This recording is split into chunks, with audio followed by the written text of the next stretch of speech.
বিসমিল্লাহির রহমানির রহিম। প্রিয় দর্শক, যদি কোনো নারীর এই 5টি স্বপ্ন নসিব হয় কিংবা এদের মধ্যে থেকে যদি আপনি একটি স্বপ্ন দেখে ফেলেন, তাহলে জেনে রাখুন সে নারী আল্লাহর খুব প্রিয় বান্দি এবং এটা নিশ্চয়ই যে আল্লাহ তাআলা তাকে এ দুনিয়াতে সুখদান করবেন এবং আখিরাতেও তাকে চিরস্থায়ী জান্নাত করবেন ইনশাআল্লাহ। আজকের এই ভিডিওতে আমরা এমন কিছু স্বপ্নের কথা বলবো, কেউ সৎপুরুষ বা নারীর নসিব হয় তাহলে বুঝে নিন আল্লাহ তাকে নিজের খুব কাছে করে নিয়েছেন এবং তার বিশেষ অনুগ্রহে ভরিয়ে দিয়েছেন। যদি আপনিও এমন কোনো স্বপ্ন দেখে থাকেন তবে জেনে রাখুন এটি একটি নিদর্শন যে আপনি আল্লাহর প্রিয় বান্দাদের একজন।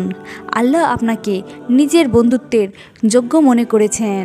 প্রিয় দর্শক, স্বপ্ন সাধারণত 3 ধরনের হয়ে থাকে। 1. শয়তানি স্বপ্ন, 2. নফসানি স্বপ্ন, 3. রহমানি স্বপ্ন। প্রথমে এই 3টি স্বপ্নের পার্থক্যটা বোঝা জরুরি। শয়তানি স্বপ্ন এগুলো সেসব মানুষের স্বপ্ন যারা আল্লাহকে ভালোবাসেন না, নামাজ পড়ে না, কোরআন বোঝে না আর গুনাহ ও ফাসাদে জীবন কাটায়। তাদের স্বপ্নগুলো হয় ভয়ের, বিভ্রান্তিকর, অর্থহীন, যা শয়তানের পক্ষ থেকে আসে। নফসানি স্বপ্ন যখন মানুষ দিনভর কোনো জিনিসে মগ্ন থাকে, যেমন ব্যবসা, প্রেম, দুনিয়ার চিন্তা, তখন সেই চিন্তাগুলোই রাতের স্বপ্নে ফিরে আসে।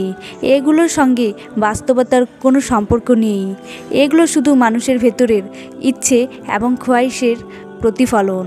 রহমানি স্বপ্ন এই স্বপ্নগুলো খুবই বিশেষ এবং এই স্বপ্নগুলো শুধুমাত্র আল্লাহর বিশেষ বান্দাবান্দির নসিবে হয়। সৎ বান্দাদেরই নসিব হয় যাদের হৃদয় পবিত্র, যারা ইবাদতে মগ্ন থাকে। যদি এমন স্বপ্ন রাতের শেষ ভাগে ফজরের আজানের আগে দেখা যায় তবে সেটি সত্য স্বপ্ন।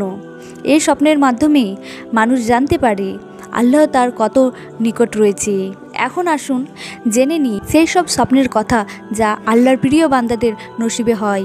এর মধ্যে কোনো একটি স্বপ্নও কেউ দেখে তবে বুঝে নিন আল্লাহর রহমত তাকে ঘিরে ফেলেছে। প্রথম, যদি কেউ স্বপ্নে কোনো ওয়ালি আল্লাহ অর্থাৎ আল্লাহর বন্ধুকে দেখেন তবে এটি একটি বিশাল নিদর্শন। ওয়ালি আল্লাহ সংখ্যা অসংখ্য। ইসলামের ইতিহাসে তাদের বর্ণনা রয়েছে আর আজও মানুষ তাদের কবর জিয়ারত করতে যায়। যদি তারা আল্লাহর নিকটবর্তী না হতো তাহলে মানুষ আজও কেন তাদের কবর জিয়ারত করত? তাই যদি স্বপ্নে আপনি কোনো ওয়ালি আল্লাহকে দেখেন আর মনে মনে তাকে আল্লাহর বন্ধু বলে বিশ্বাস করেন তাহলে বুঝে নিন এটি আল্লাহর পক্ষ থেকে এক বিশেষ বার্তা যে আপনি আল্লাহর কাছাকাছি চলে এসেছেন।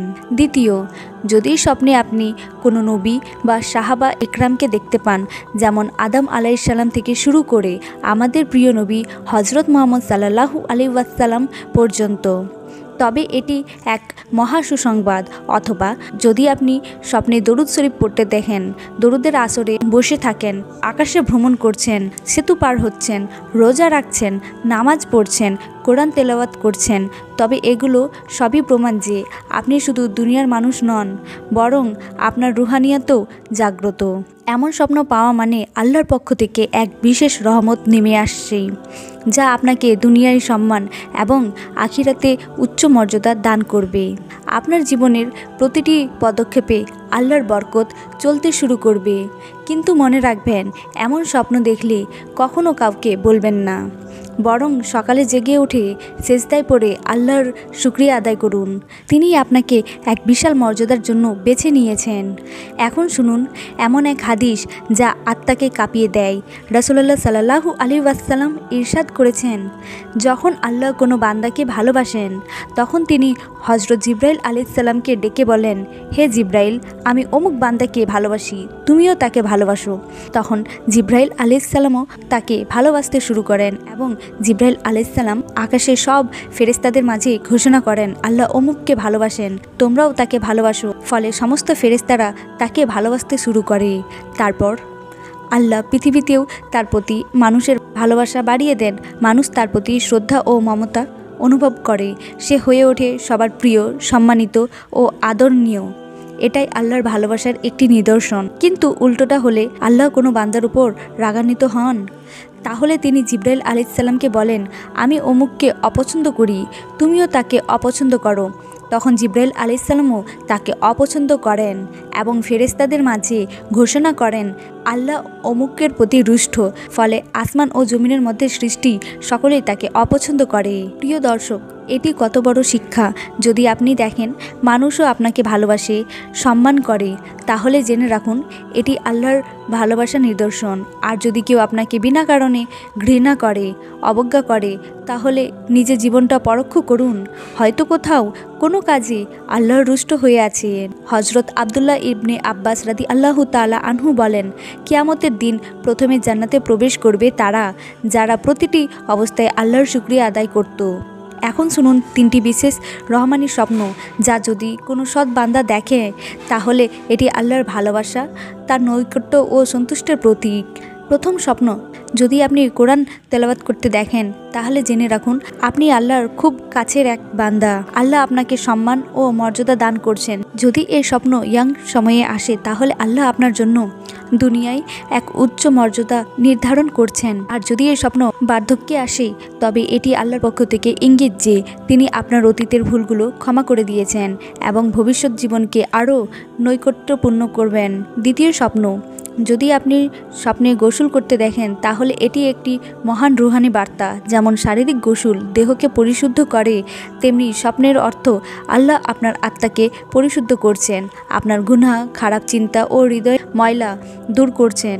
যদি আপনি এমন স্বপ্ন যৌবনে দেখেন তাহলে আল্লাহ চান আপনি পাপ থেকে বাঁচুন এবং সৎ পথে চলুন। তৃতীয় স্বপ্ন, যদি আপনি সেজদায় লুটিয়ে কান্না করেন অথবা হাত তুলে দোয়া করেন, আল্লাহর কাছে ক্ষমা চান, তাহলে জেনে রাখুন এটি খুব বিরল এবং বিশেষ স্বপ্ন।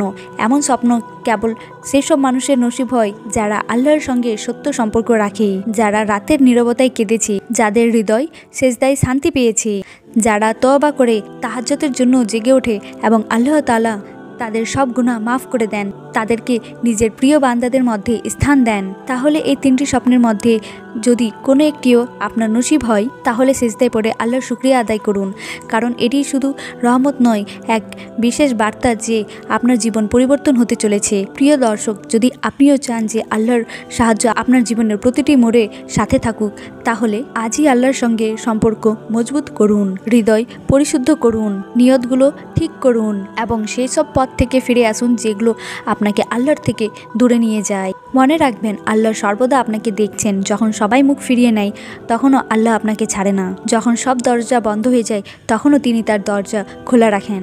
যখন আপনি ভেঙে পড়েন তখন তিনি ওনার করুণায় আপনাকে জুড়ে দেন। দেরি করবেন না, হয়তো এটাই আপনার জীবনের সবথেকে বড় পরিবর্তনের